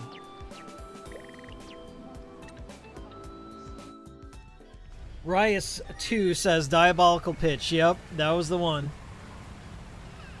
Or Reuse 2. Yeah, Diabolical Pitch is now somewhat lost media. It's really difficult to play because you have to own a 360. I don't think you can emulate this as far as I know. I'm not sure if the 360 emulator Zinnia will allow you to use the Kinect, but if you want to play Diabolical Pitch, you have to have had purchased it at some point and have it downloaded to your hard drive, or you have to pirate it by hacking your 360, which I would definitely recommend because I don't think Microsoft is ever going to make the effort to bring back Diabolical Pitch, and I don't think Grasshopper Manufacturer has any money or desire to do it either. So, or you can, I guess, watch a Let's Play of it if you truly want to. It's a good game though. It was one of the better games for the Kinect that I played. I didn't like many Kinect games, period, but the only two I liked were by Suda51 and SWERY65. I liked Diabolical Pitch and I love D4. D4, it's sad to say, it's sad to admit, but one of my all-time favorite games is a Kinect game, D4. And I think the Kinect 2.0 truly does make a difference in the immersion of D4. So if you ever get a chance, dust off an old Xbox One with the Kinect and play D4 and just play it the way it was intended to be played. I saw so much potential in Dark Dream Zone. You guys know by now how much I love that game. I made a whole freaking documentary on it, and I can't stop bringing it up at every opportunity. But take it from me, if you're at a thrift store and you see an Xbox One and Kinect on sale, you know, don't pay more than like $50, okay? Don't break the bank. Get that. Download D4. Try it out on Kinect. If you don't like it, try it out on the controller. And you'll see that I personally feel that it was the closest SWERY ever came to making a mainstream hit. Unfortunately, he got into bed with the wrong people at the wrong time. So, it's, unfortunate what happened with that. Not to rehash the past. You can't change the past, David. But I absolutely love that. And Diabolical Pitch, I did make a video on the channel. I bought that game because I was doing Grasshopper B-sides, and I'm trying to cover all the obscure... I mean, the obscure Grasshopper games is almost like a misnomer. Because the obscure games from the obscure game company. And I thought that one was like the least talked about. Nobody seemed to care.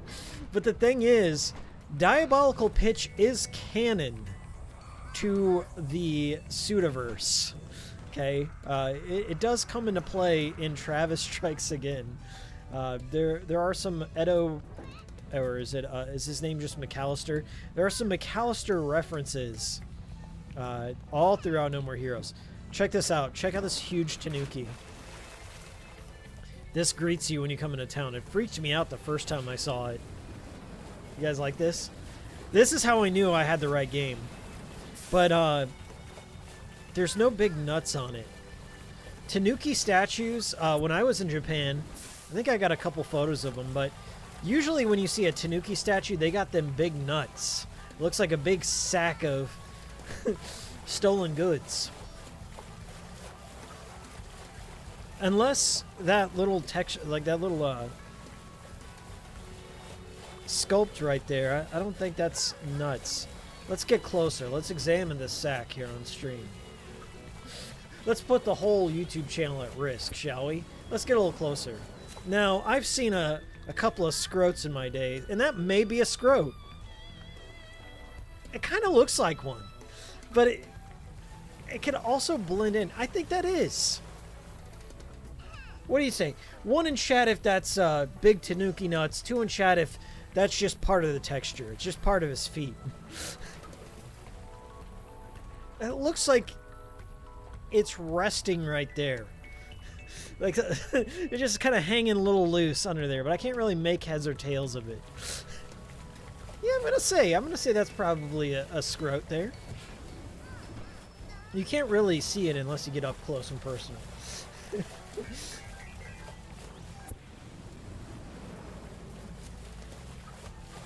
The whole town is the scrote. Yeah, the whole town is trash, for sure.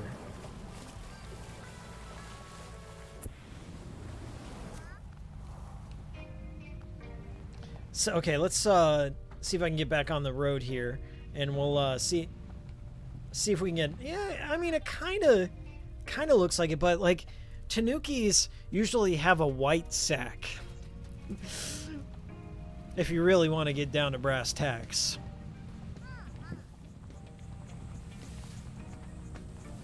Everyone's, yeah, I think it's just nuts.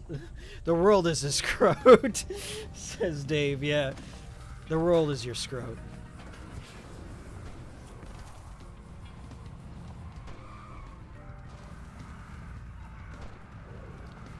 All right, coming close on time. We got about 15 minutes left. I'm gonna still recommend this game. Nothing's really changed my opinion all that much. If you like the kind of content on this channel, it's a no-brainer. You're gonna love the weirdness and charm it has to bring. And honestly, it's like 20 bucks. I'm sure you'll get a weekend's worth of fun out of it.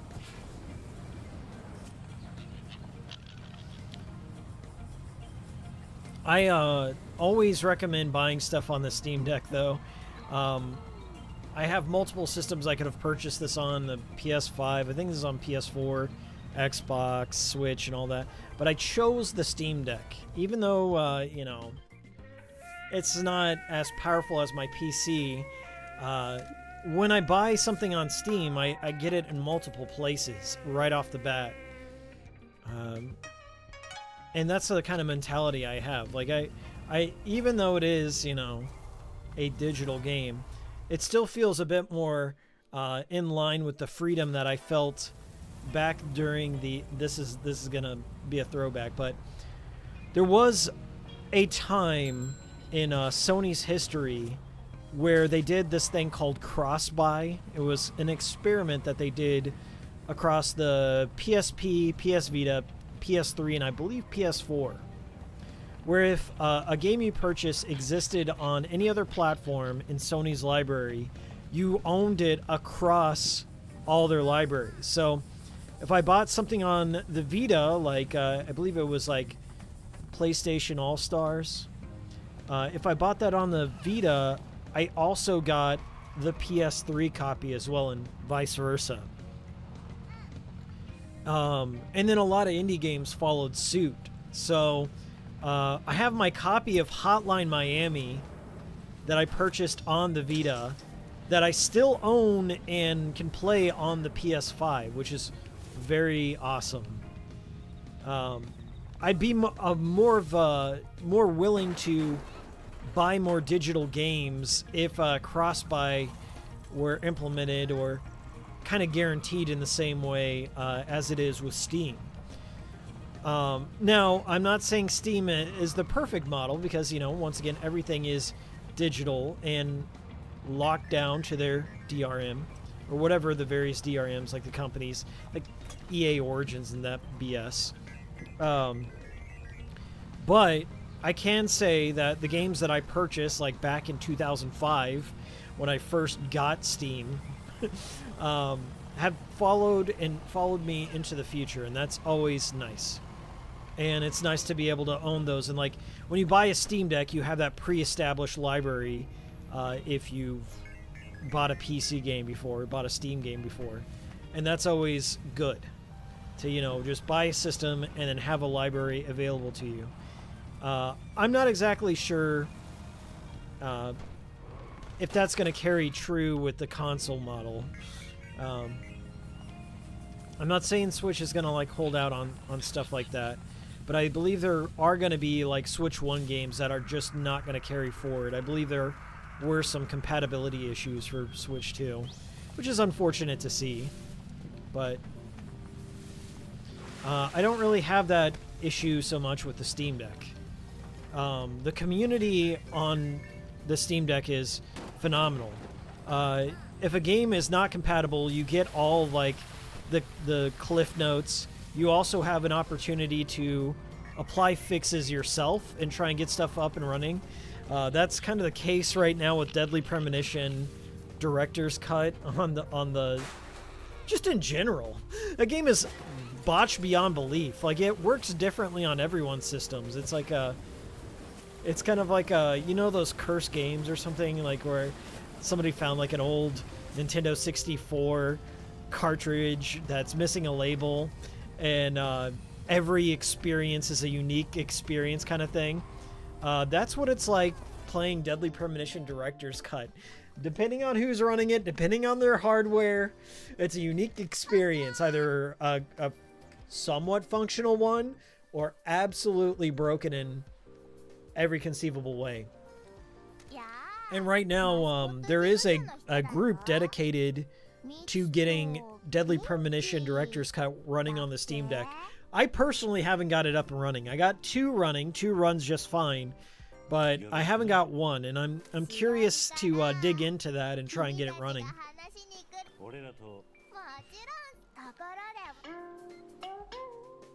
So this is Fujin-kun. A god or a mascot? Who can really say who a god is, you know? That's too big for us.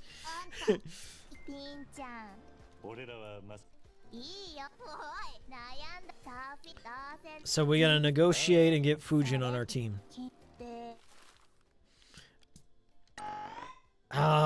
This one's gonna be a hard negotiation.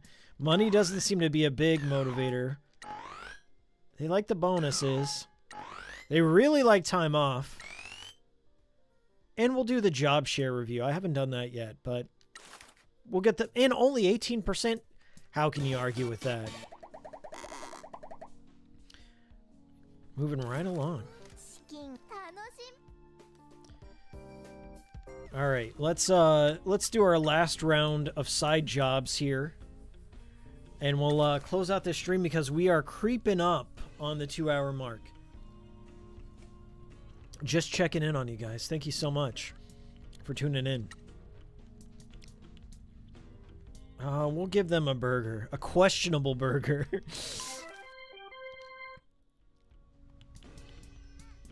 And then, Kofun's available. We'll give them some tea. We have... Our reputation is growing a little bit. We got somebody on vacation, though. Yeah. I think those are the only two we can do. Oh, what's this one? What's this one? Yeah, Ichigo's available. We'll give them a glistening electrolyte drink. And yeah, we're kind of locked out of these until we level up. So we got to get to level 9 and 10 to get some of the better jobs. All right, let's roam around just a little bit more. Where can I join the Discord? Says you Baobab. If you're a member of the Patreon, I post a Discord link up there. So patreon.com/Hikiko. Read the rules. That's all I got to say about that. Just be cool.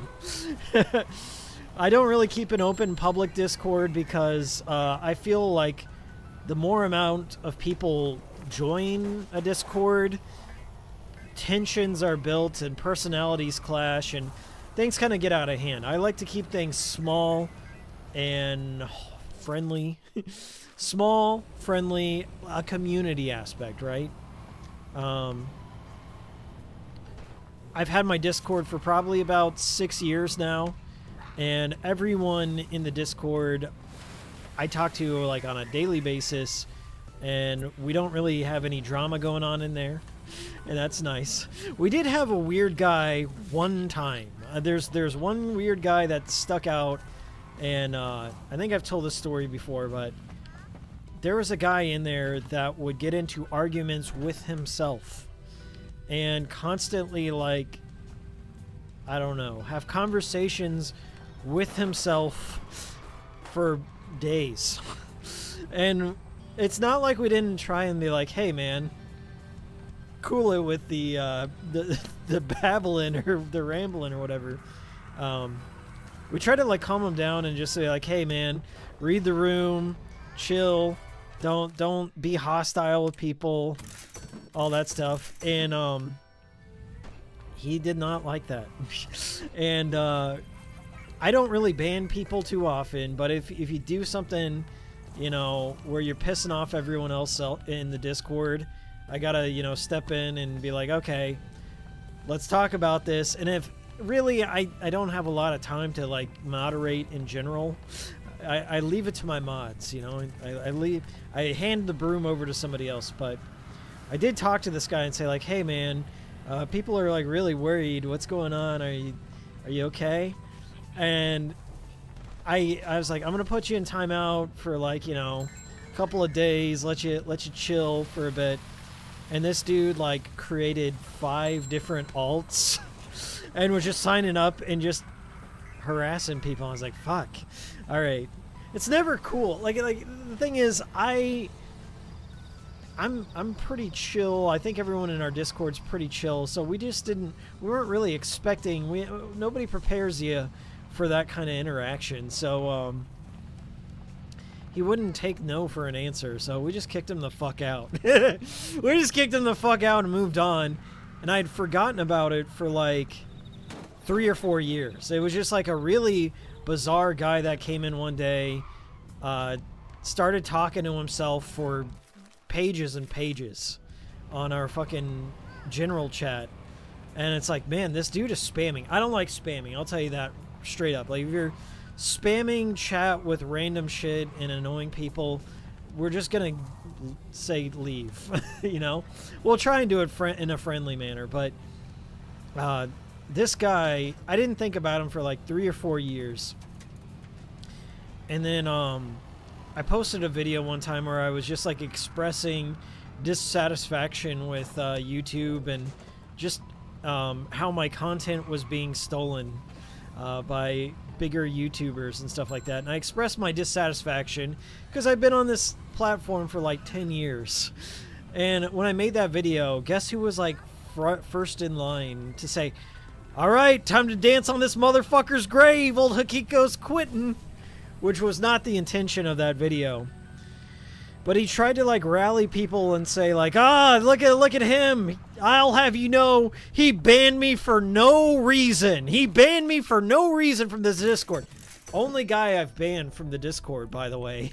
Only guy out of like the 6 years I've had that had been such a menace, such a pain in the fucking ass that he was just making everyone's day miserable. And so And it wasn't like I just banned him for no reason, by the way. I did talk to him. I tried to delegate matters, which is always awkward. Anyway, he was trying to rally people, and I had to level with him. I replied to him. I was like, dude, I banned you because you were talking to yourself for pages in the Discord, and when people tried to tell you to chill, you flipped out and created like 5 other alts and kept trying to join.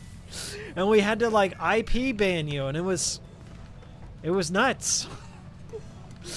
Guys, what I want to say is, don't join my Discord. Don't ever moderate or own a Discord, because if you run anything, you're just not going to get along with anyone. In any sort of community, you're just going to run into things that you find disagreeable or weird, and you don't want to be a part of or don't want to be associated with.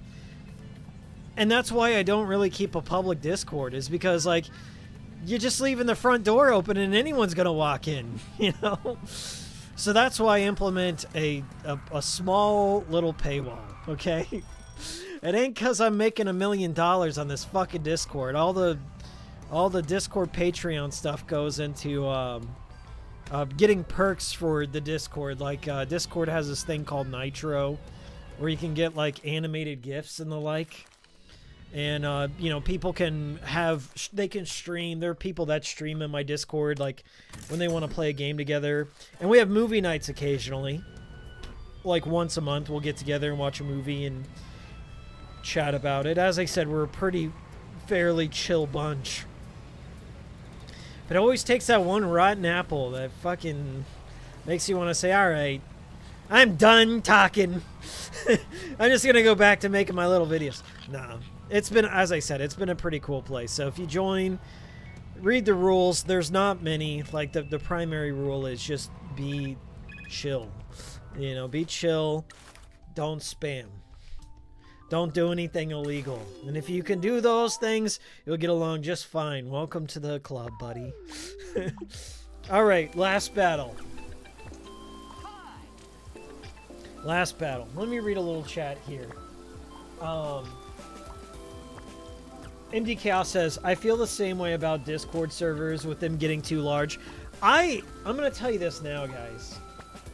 I used to be a part of, like, I don't know, 5 Discords. I was a part of 5 Discords, and I felt that was overwhelming, because I would be a part of, like, homebrew or hacking or, you know, just like little niche games. Like, I'm a big fan of, like, Deadly Premonition and Grasshopper games, and this is not an indictment against any one of those Discords, because I have cool friends in those Discords and stuff, but it's so hard for me to keep up with the conversations in some of those chats and stuff. And then everyone has, like, different personalities. Everyone has, like, I don't know, not everyone gets along. So then you see somebody, like, get into a spat with one another or whatever, and I don't want to get involved in any of that shit. I don't want anything that'll sap away my creative spark. And it especially, like, when it comes to fucking an election year, Discord just becomes unusable in most cases, because people love to, like, shit their pants and then go on these crazy spastic rants about politics and shit, when I'm, like, sitting here in a fucking Guitaru Man Discord, and I'm like, hey, man, I just came here to, like, get my feelers, like, what are the chances of Guitaru Man 2? What did you think about Guitaru Man Lives on the PSP? And then it just has to, like, turn into some hyper-partisan bullshit, insane stuff. So I ended up, like, leaving most of the Discords. I've literally I'm down to, like, 2 Discords. I'm in, like, a private Discord with my friends, and then my own personal Discord, which I somewhat manage and I use to, like, post Hikikomori media stuff and just people that I've known for years. It's like a very small group, or about 70 people. And so as I said, the larger a community gets, the more saturated and shitty it gets. So you have to prune every once in a while. Anyway, let's defeat this creepy stalker. How ironic. Oh, we got an 18. Let's see if that's good enough. I don't know if we're going to do it in 2. I don't know if we're going to do it in 2. Oh, I think we're going to lose this one. Oh, Ichijo. We failed you. We failed you. We got to really upgrade our cards. That's okay. Anyway, let me read a little bit more chat, and then I'm going to say sayonara, folks. The hustle is real, says Dave. If you run anything, you become a Janny, says Alan Smithy. Listen, I'm playing a game where I'm a Janny for real, so I can't escape it no matter what. But, like, you know, you leave your door open to your house and somebody comes in and takes the shit on the floor. You just can't leave that shit there. Somebody's got to clean it up. But it's not a role I enjoy doing. I trust my mods. My mods usually handle that. And as I said, we don't attract drama. We don't really get into spats with anyone, and we're just chill people. That's how it goes. Light Spaceman says, you do need a paywall for that kind of thing. People need a little buy-in, or they treat it like the public bathroom. That's what we call the something awful approach. You have to have a little skin in the game, I feel. It certainly helps filter out anyone who just, I don't know, doesn't give a fuck. And the final comment for today, my drawing server became way too niche. I had to make it private. Nobody would pass the whole vibe check otherwise. Yeah, I gotta say, you kind of know early on if somebody's going to be a good fit for a Discord server, or you kind of understand the tone. There's like billions of them now. They're probably fed honeypots nowadays. There's probably just a million of those.